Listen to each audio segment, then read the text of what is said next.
Não compactua em nenhum lugar do Apocalipse é apresentado o arrebatamento. Então, é apresentado o retorno glorioso. Só que como a visão pós a volta de Jesus é em um só evento, logo, a capítulo 19 tem que ser o arrebatamento. De outra sorte, acabou pro pós. Então, Apocalipse não mostra arrebatamento. Nem capítulo 19, nem capítulo 3, nem 2, nem um lugar do Apocalipse. Em nenhum lugar Apocalipse revela arrebatamento. Honestidade teológica. Por que não revela arrebatamento? Porque a teologia do Apocalipse não está preocupada com isso. Apocalipse está interessado em ensinar perseverança aos crentes e mostrar que Jesus vai retornar e vencer todo o mal. Graça e paz, pastor Jaime.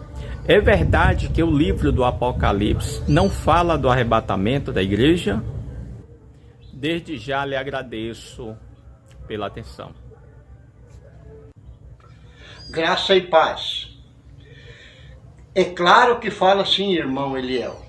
O Apocalipse só não fala de arrebatamento para quem não conhece esse livro, conforme veremos a seguir. Olá, graça e paz. Para quem não me conhece, eu sou escatologista Jaime Dias da Silva de Curitiba, Paraná. Eu represento a nova vertente pós-tribulacionista, denominada de RB, que significa revelação bíblica. Afinal de contas, o Apocalipse é a revelação do nosso Senhor Jesus Cristo, dada à sua igreja. A nossa vertente, ela difere em alguns pontos do pós-tribulacionista tradicional ou sistemático, que tem sido limitado em suas conclusões sobre escatologia. Entretanto, quero dizer aqui aos amigos pré-tribulacionistas, pastor Elias Soares, e ao pós-tribulacionista, doutor Eduardo, que não é porque o termo arrebatamento não está escrito no livro do Apocalipse que esse evento não foi anunciado nesse livro. Por exemplo, Daniel não falou de arrebatamento da igreja no seu livro, mas só da ressurreição dos mortos. Daniel 12, 1. E nem por isso alguém tem autoridade de dizer que o arrebatamento também não está inserido na ressurreição, lá no seu livro. De igual forma também, o Apocalipse apresenta, no mínimo, 5 passagens bíblicas relacionadas ao arrebatamento da igreja, não encontrada por esses dois teólogos, pré- e pós-tribulacionistas, os quais levantaram essa questão tão infantil. Confira comigo. A primeira passagem bíblica relacionada com o arrebatamento da igreja nós encontramos em Apocalipse 7 e 9, onde João viu uma grande multidão, a qual ninguém podia contar, de todas as nações, tribos, povos e línguas, que estava diante do trono e perante o Cordeiro, vestido de vestes brancas e com palmas nas suas mãos. Ora, se ele se encontrava diante do trono de vestes brancas, que são a justiça dos santos, é porque antes passaram pela ressurreição e o arrebatamento. Isso é uma coisa óbvia. Portanto, meus amigos pastores, esta é a primeira passagem relacionada ao arrebatamento no Apocalipse que vocês dizem que não tem.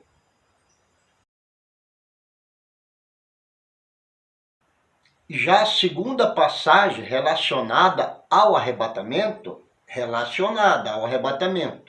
nós encontramos em Apocalipse capítulo 10, verso 7, e o capítulo 11, verso 15, onde fala da 7ª e última trombeta do anjo.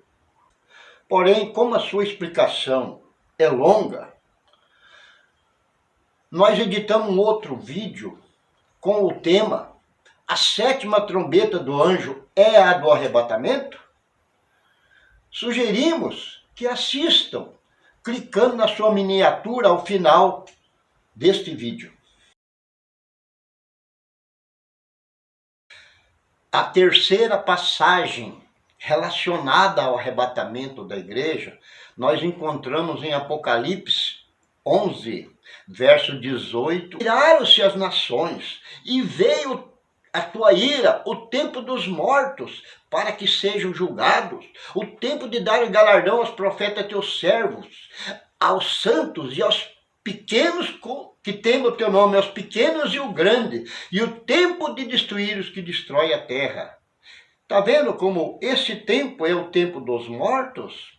Esse tempo do morto depende do toque da sétima e última trombeta, senão ele não vem. Esse mesmo tempo foi chamado por Jesus e por Marta da ressurreição do último dia. Último dia por quê, irmão Jaime?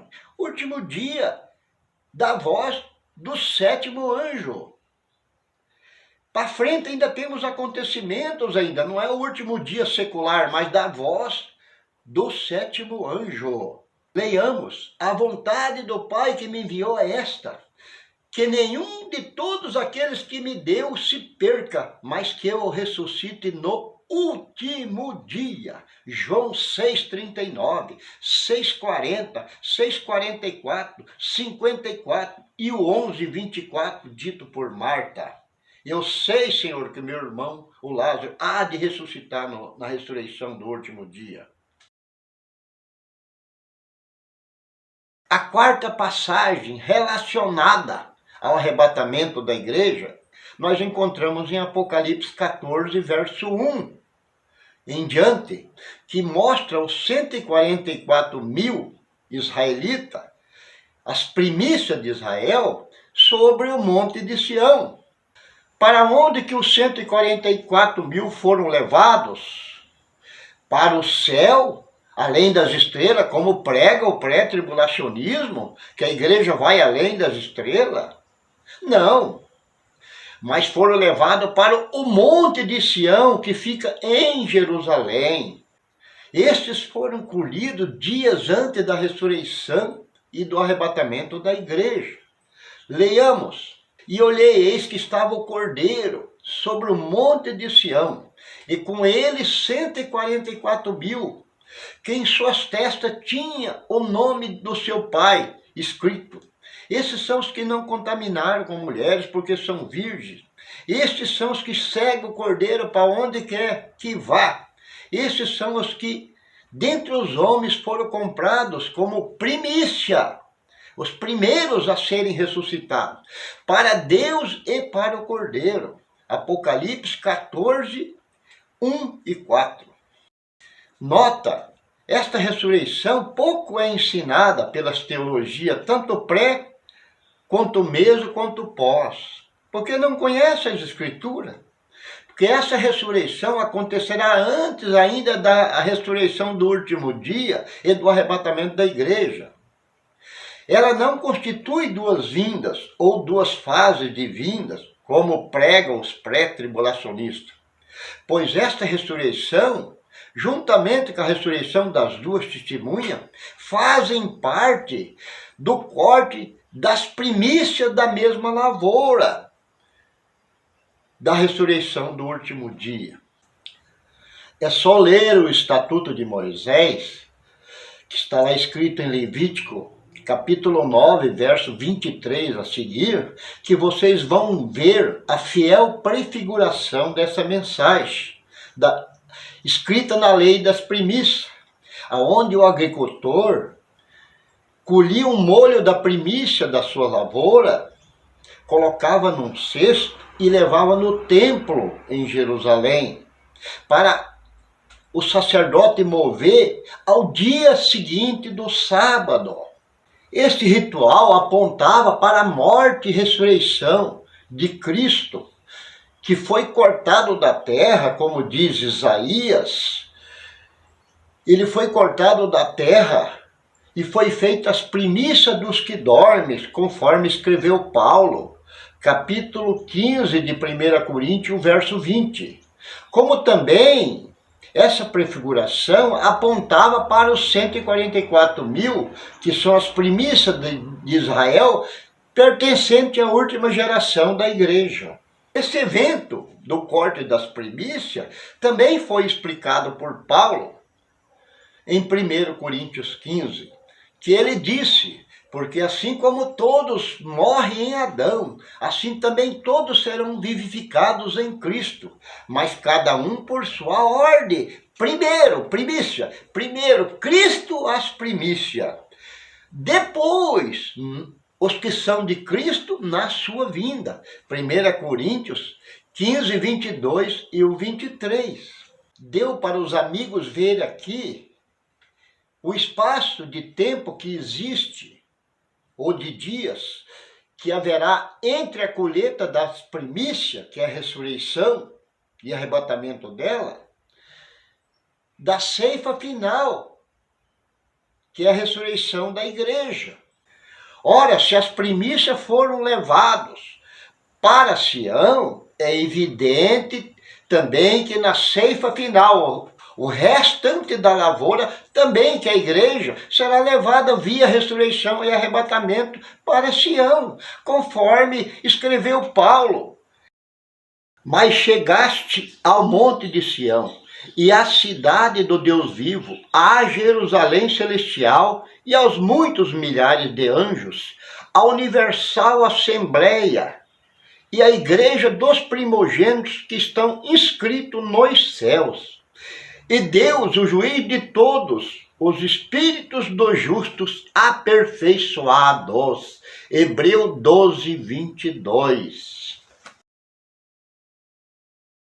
Vamos para a quinta e última passagem que fala do arrebatamento da igreja. Essa passagem fala diretamente da ressurreição e arrebatamento da igreja. Está lá em Apocalipse, capítulo 14, verso 15, a seguir. A ceifa da seara da terra, a igreja. Por mais que os pré-tribulacionistas tentam torcer essa passagem, dizendo que a seara da terra aqui são as nações, que a igreja foi arrebatada antes, e blá, blá, blá, blá, blá, blá. Entretanto, ela também trata diretamente da ressurreição e arrebatamento da igreja, chamada aqui por João de seara da terra. Aliás, o tema ceifa, tanto do joio quanto do trigo, que na passagem de Mateus, capítulo 13, recebe o nome de trigo, é irrefutável, pois foi confirmado por Jesus nessa passagem, capítulo 13 de Mateus, 24 ao 30. Anos antes de João escrever sobre a ceifa, no livro do Apocalipse. Leamos então a passagem da ceifa da seara da terra. E olhei, eis uma nuvem branca, e o assentado sobre a nuvem, um semelhante ao Filho do Homem, que tinha sobre a sua cabeça uma coroa de ouro, e na sua mão uma foice aguda.